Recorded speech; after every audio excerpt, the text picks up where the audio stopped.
সম্মানিত মুআজ্জিজ মুহতারাম সদ্দুজালাস মুরব্বি নিজাম, আসসালামু আলাইকুম ওয়া রাহমাতুল্লাহি ওয়া বারাকাতুহু।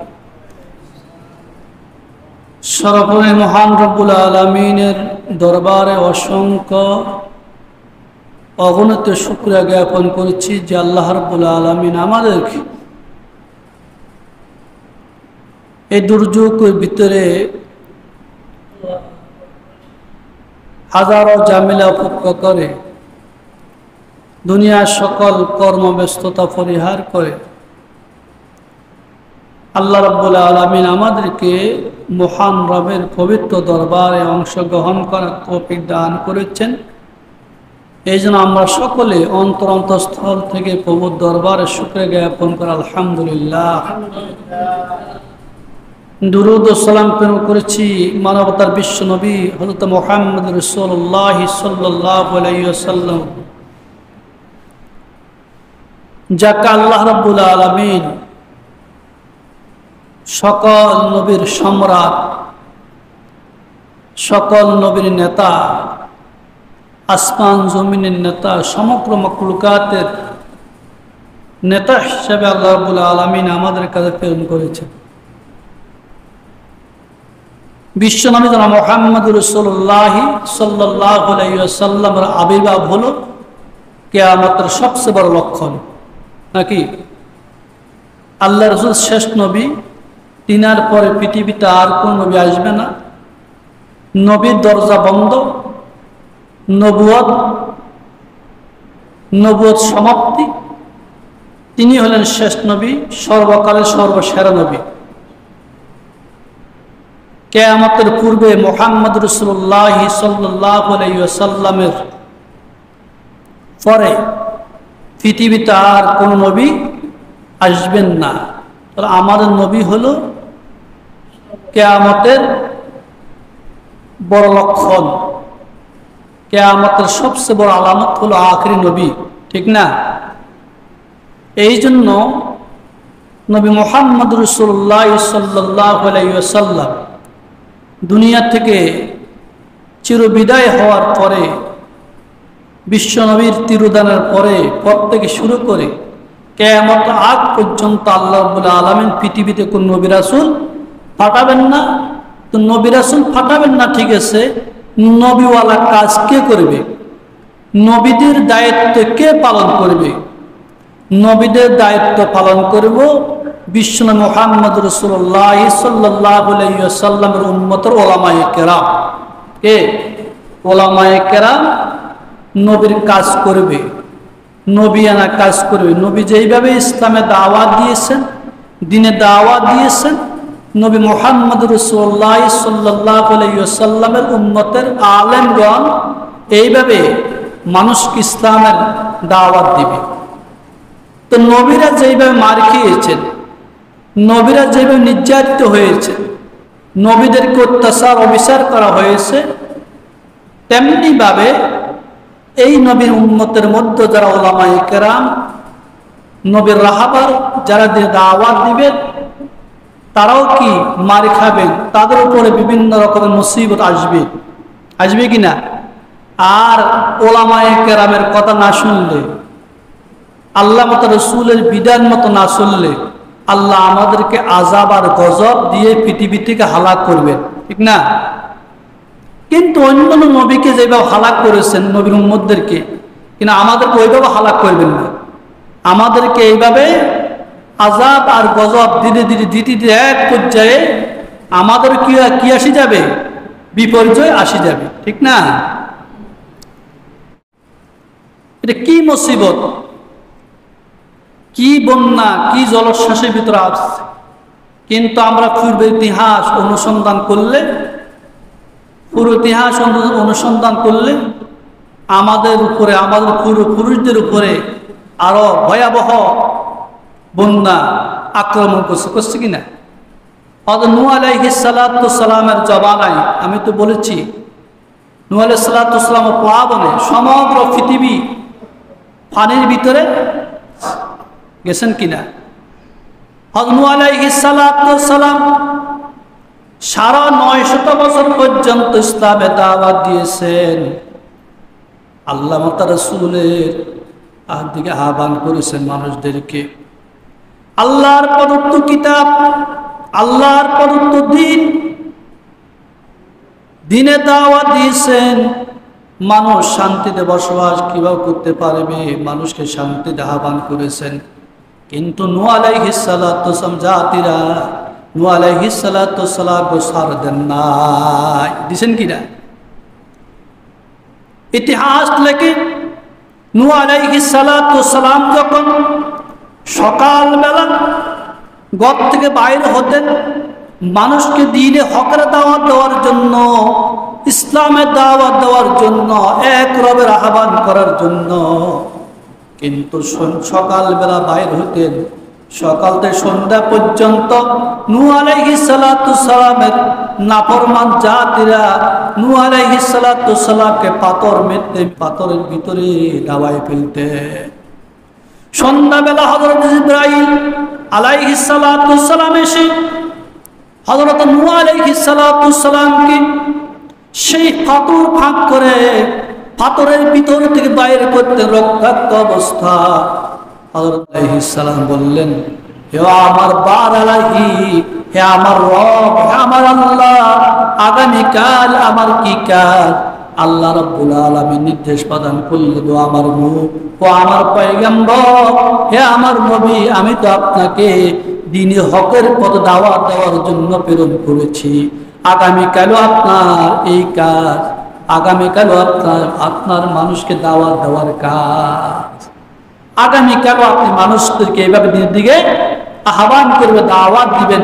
এইভাবে প্রতি ইতিহাস থেকে হযরত নূহ আলাইহিস সালাতু ওয়াসসালাম, তো নূহ নবীর ইতিহাসটি বোঝা যায় যে মহাপ্লাবন কত বিশাল হয়েছে। হযরত নূহ আলাইহিস সালাতু ওয়াসসালাম জমানার মধ্যে একজন ইমানদার বুড়ি ছিল। কি বুড়ি? ইমানদার বুড়ি। বুড়ি ইমান এনেছেন কার উপরে? আল্লাহর উপরে। আল্লাহর উপরে ইমান এনেছেন, একেবারে বুড়া, হাঁটার মতন কোনো ব্যবস্থা নাই। উনি একটা কুড়ি করে থাকতেন। হযরতে নূহ আলাইহিস সালাতু ওয়াসসালামকে বুড়ি বলল, নূহ, যখন তোমার বন্যা, তোমার তুফান আসবে, তখন তুমি আমাকে একটু তোমার নৌকায় তুলে নিও। হযরত নূহ আলাইহিস সালাতু ওয়াসসালাম যখন নূহ নবীর নৌকা যখন পানির উপরে পাশোয়ার হয়ে গেলেন, আকাশ থেকে একাধারে বৃষ্টি বর্ষণ, বৃষ্টিপাত, জমিন থেকে পানির ফোয়ারা, মুষলধারে পানি উঠতেছে। কিন্তু দেখা গেছে এই নৌকা ভাসমান হতে হতে জুদি পাহাড় উপরে উঠে গেছেন। কিন্তু নূহ আলাইহিস সালাতু ওয়াসসালাম সে বুড়ির কোনো খবর রাখেন নাই, বুড়ির কথা খেয়াল নাই। নূহ নবীর তুফান যখন শেষ হলো, নৌকা জুদি পাহাড়ের সাথে ট্যাক লাগলেন, পানি আস্তে আস্তে কমলেন। কিন্তু যখন তুফান শেষ হয়ে গেছে, নূহ আলাইহিস সালাতু ওয়াসসালাম বুড়ির কথা খেয়াল হলো, যে বুড়িমা আমাকে বলেছে, বলে নূহ, তোমার তুফান যখন দেখা দিবে, বন্যা জলোচ্ছ্বাস যখন দেখা দিবে, আমাকে নৌকায় তুলে নিও। আমার তো খেয়াল ছিল না, আমি তো ভুলে গেছি। নূহ আলাইহিস সালাতু ওয়াসসালাম সেই বুড়ির বাড়ির দিকে রওনা হয়ে গেলেন। যখন বুড়ির বাড়িতে নূহ আলাইহিস সালাতু ওয়াসসালাম পদার্পণ করলেন, ওই বুড়ি নূহ আলাইহিস সালামকে প্রশ্ন করলেন, ওরে নূহ, তোমার তুফান আলামত দেখা দিছে কিনা, বন্যা হবে কিনা? নূহ নবী বললেন, নূহ, ও বুড়িমা শুনো, সমস্ত পৃথিবী পানাপিল্ল হয়ে গেছে, ধ্বংস হয়ে গেছে। পৃথিবীর এমন জায়গা বাদ নাই যে জায়গায় পানি উঠে নাই। আর এত পরিমাণ পানি হয়েছে যে পানির কারণে যদি পাহাড় পর্যন্ত ডুবে গেল। ও বুড়ি, আপনি কি বলেন? বলে বলল, ওরে নূহ শোনো, ওই জাতে খোদার কসম, তোমার বন্যার আলামত তো দূরের কথা, কোনো পানিও আমার এখানে আসে না। কি বোঝা গেছে? আল্লাহ রাব্বুল আলামিন যদি ইচ্ছা পোষণ করেন, সমুদ্র তলদেশে মানুষকে রাখতে পারেন, পারে কিনা? সমুদ্র তলদেশে কি মানুষকে রাখতে পারেন? আজকে মানুষকে জব করে সে পাথর বেঁধে সাগরে ফেলে দেওয়া হয়, বলাই দেখি না, সাগরে ফেলে দেওয়া হয়। আজকে আমাদের ভিতরে সেই নীতি নাই, আছে কিনা? আমাদের ভিতরে সে মনুষ্যত্ব নাই, আমরা মনুষ্যত্ব হারিয়ে ফেলেছি। মনুষ্যত্ব হারিয়ে ফেলার কারণে আল্লাহ মত রাসূলকে চিনি না, আর দিন থেকে, দিন হক থেকে আমরা গঙ্গার পথে গঙ্গা হয়ে যাচ্ছি কিনা? যদি আল্লাহ মত রাসূলের ভয় যদি থাকতো, পরকালের ভয় যদি থাকতো, তো আমরা মানুষকে এইভাবে হত্যা করতাম, জীবন্ত মানুষকে জবাই করে সাগরে ফেলে দিতাম কিনা? আল্লাহর ভয় আমাদের ভিতর নাই। এই অন্যায় অপরাধ থেকে আল্লাহ আমাদেরকে ক্ষমা প্রার্থনা করার জন্য বলছে। একমাত্র এই জমিনে আল্লাহ দাসত্ব করার জন্য বলছে আল্লাহ পাক। নূহ আলাইহিস সালামকে আল্লাহ বলছেন, আল্লাহ তা'বুদু ইল্লাল্লাহ ইন্নানি লাকুম মিনহু নাযীরুন ওয়া বাশীর।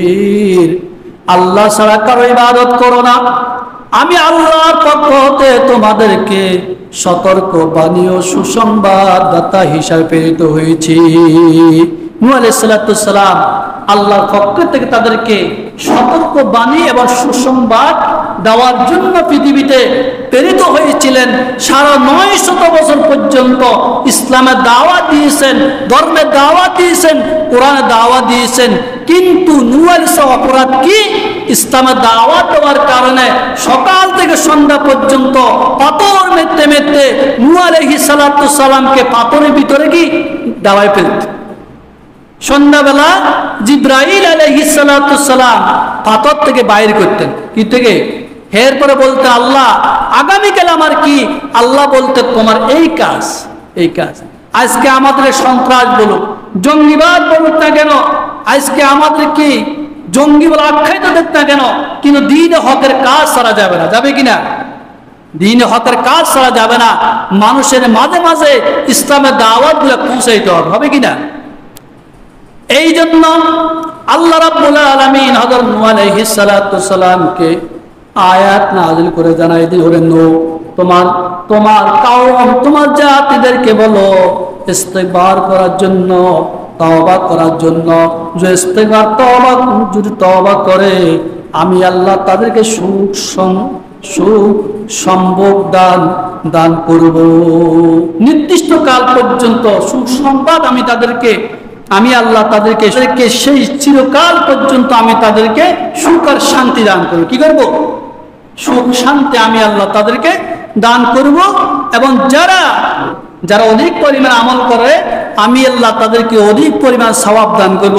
তো বুঝা গেছে নূহ আলাইহিস সালাম জাতিরা এই পৃথিবীতে অন্যায় অপরাধ, জুলুম, নির্যাতন, বহু প্রকারের মানুষের প্রতি জুলুম, অন্যায়, অবিচার করেছেন। আল্লাহ পাক কেন বললেন? ক্ষমা প্রার্থনা করার জন্য, ক্ষমা চাওয়ার জন্য। ক্ষমা কাদেরকে চাওয়ার জন্য বলে? যারা অপরাধ, যারা কি অপরাধী, যারা অপরাধ করে, যারা অন্যায় করে, তাদেরকে বলা হয় ক্ষমা চাওয়ার জন্য, ঠিক না? আজকে পৃথিবীতে যেই সমস্ত জাতিরা অন্যায় অপরাধ করে, তাদেরকে হাসির কাছে ঝুলতে হয় কিনা?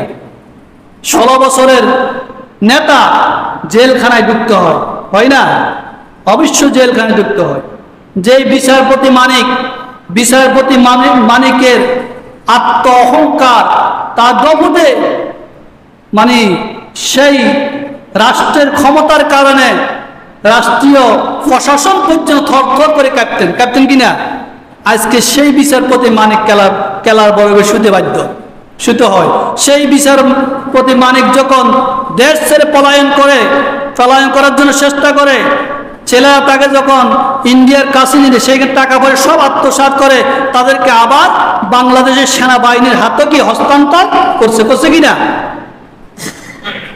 শুধু মান্না, এমন সাজা, দৃষ্টান্তমূলক সাজা সেই বিচারপতি মানিককে দেওয়া হয়েছে জেলখানায়, সেই মৃত্যুর শয্যায় পড়ে আছে। তা আপনি কিছুদিন আগে আপনার ক্ষমতা আসছে কোথায় বলেন? এই জন্য বলতেছি, আপনার ক্ষমতা যদি ক্ষমতার অপব্যবহার করেন তো আপনি কি নিস্তার পাবেন না। এই জন্য আল্লাহ রাব্বুল আলামিন নূহ আলাইহিস সালামকে নয়, নূহ আলাইহিস সালামের জাতিকে নয়, কিয়ামত পর্যন্ত পৃথিবীতে যত জাতি আসবে, যত মানুষ পৃথিবীতে আসবে, সকলকে যারা অপরাধ করবে তাদেরকে বলছে আল্লাহর কাছে ক্ষমা চাওয়ার জন্য। কি চাওয়ার জন্য?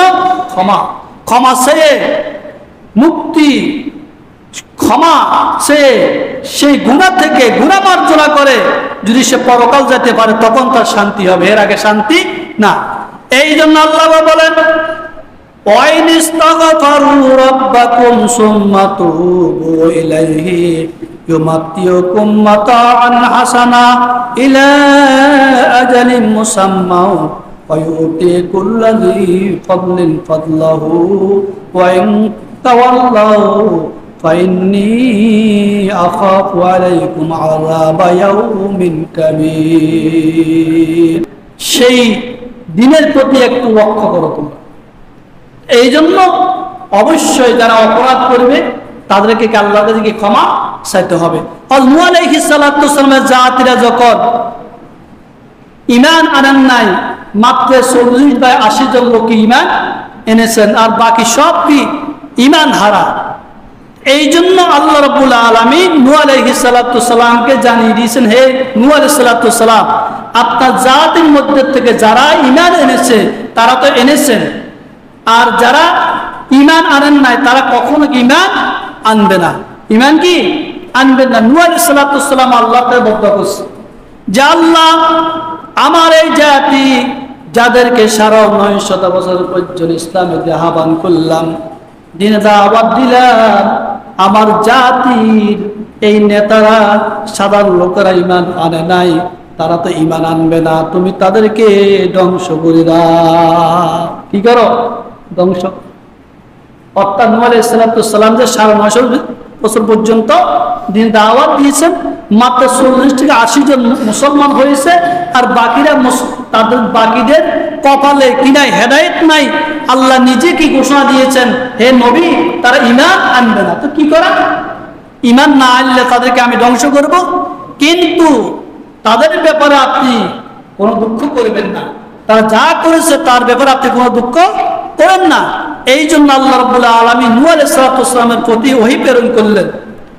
وَأُوحِيَ إِلَى نُوحٍ أَنَّهُ لَن يُؤْمِنَ مِن قَوْمِكَ إِلَّا مَن قَدْ آمَنَ فَلَا تَبْتَئِسْ بِمَا كَانُوا يَفْعَلُونَ।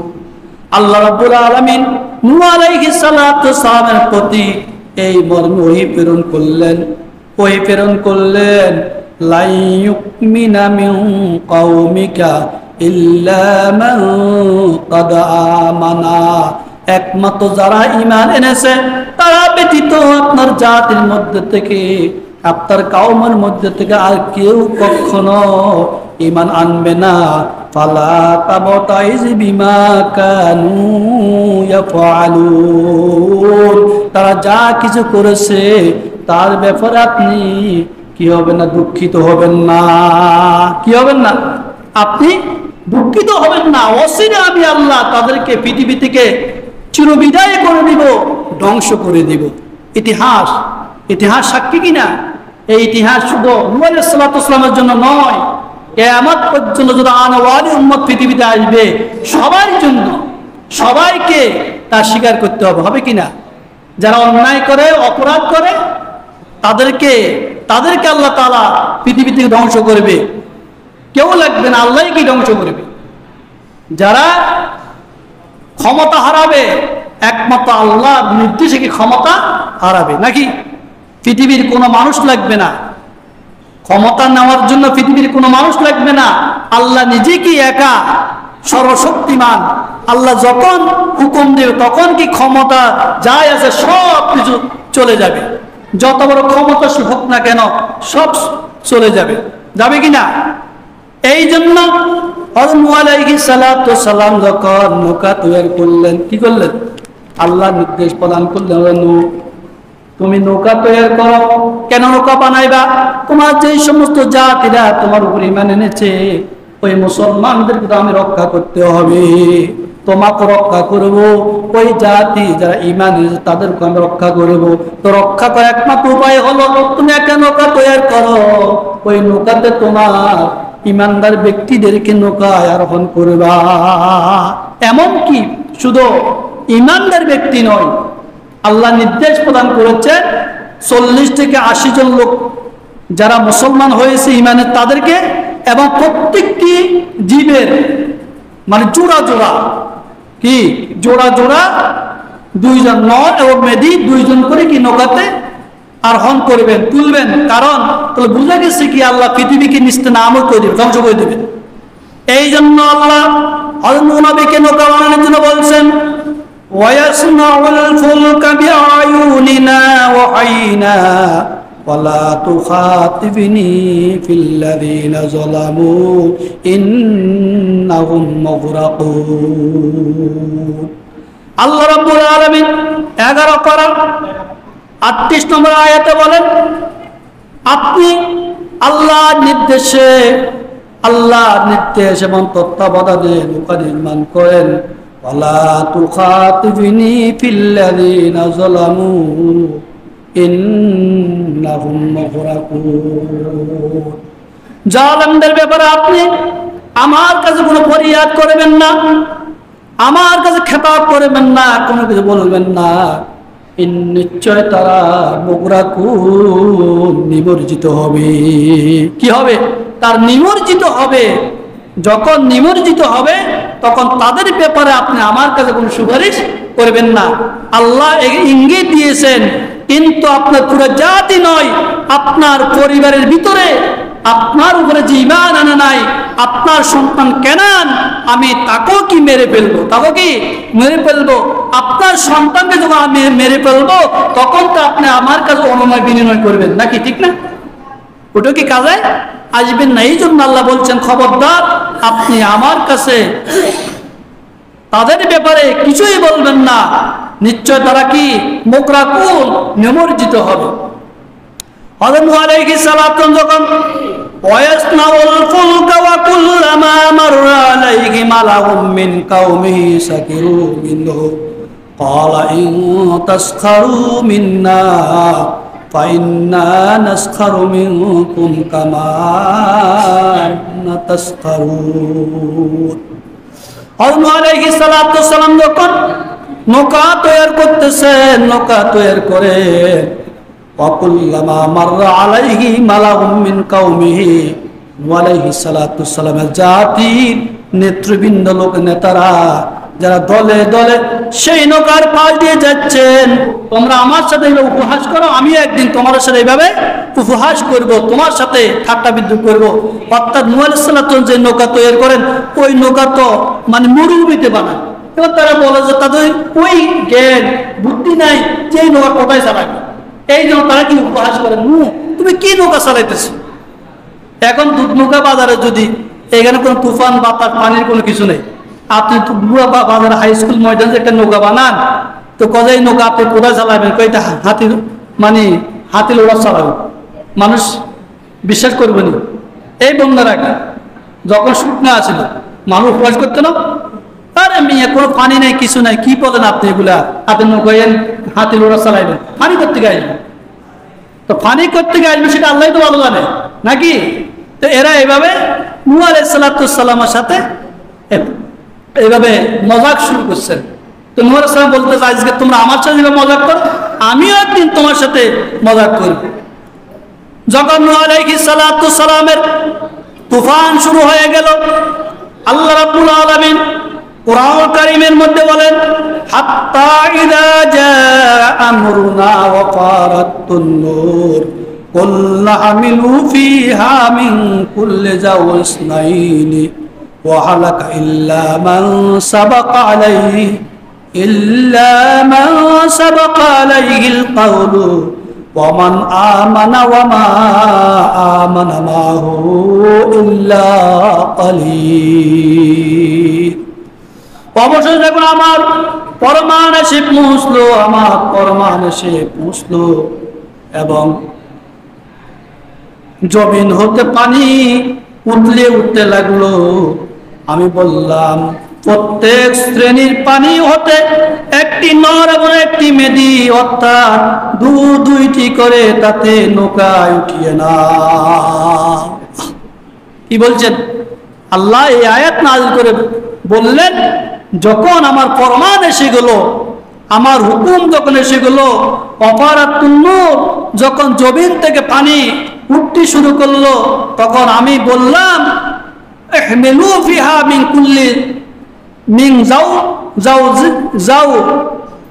জাওজাইনিস নাইনি, এবং প্রত্যেকটি জোড়া থেকে নর এবং মেদি দুইজন করে কোথায় নৌকা আরোহণ করো, শুধু প্রত্যেক জোড়া দুইজন, ও আহালাকা এবং তোমার আহাল তোমার পরিবার থেকে তোলো, ইল্লা মান সাবাকা আলাইহিল কাউল, একমাত্র ওই ব্যক্তি নয় যার ব্যাপারে আল্লাহ নির্দেশ জারি হয়েছে। এটাকে নূহ আলাইহিস সালাম কেনান ছাড়া সবাইকে তুমি নৌকাতে তুলে নাও। আজকে পাবন থেকে পৃথিবীর এমন কোন অপশক্তি বাঁচতে পারবে না। কেনান বললেন, যখন নৌকা বাষ্পমান হয়ে গেলেন, কেনানকে বলে, কেনান এখনো কি ভালো আছে? যদি ভালো থাকে ঈমান আনো, আমার নৌকা আরোহণ কর, নৌকাতে উঠো। কেনান নাকি এত বড় লম্বা ছিলেন, তার দেহ এত মোটা ছিল, নীল নদীতে তার পানি হইতে এক ঘিরা। কেনান নীল নদী থেকে মাছ ধরে সূর্যের সেক দিয়ে বক্ষণ করত, লম্বা আছে। সে বুঝতে পারে যে এত বড় প্লাবন, এত বড় বন্যা পৃথিবীতে কি হবে, সেও মারা যাবে। সে বলে, নূহ আলাইহিস সালামকে বললেন, হে নূহ শুনো, قال صابي إلى جبل يعصمني من الماء।